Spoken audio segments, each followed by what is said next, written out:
ఎంత అద్భుతంగా ఉంది ఈ దీపం.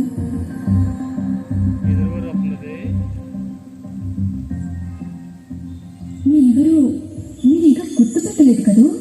రాజమహేంద్రవరంలోనే నేను మీ గోదావరి.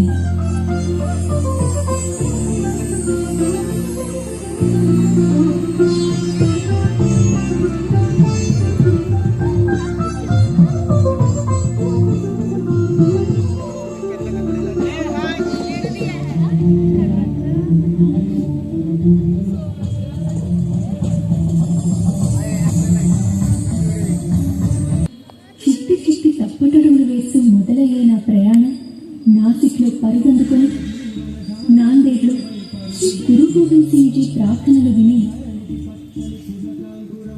బాసరలో సరస్వతి అమ్మవారి దగ్గర అక్షరాభ్యాసాలు వీక్షించి, భద్రాచలంలో శ్రీ సీతారాముల వారి పాదాలు కడిగి పాపికొండల అందాలు ఆస్వాదిస్తూ, ఇదిగో మన రాజమహేంద్రవరం జనాల మనసుల్లోని యువతులు తెలుసుకొని కోనసీమ దాటి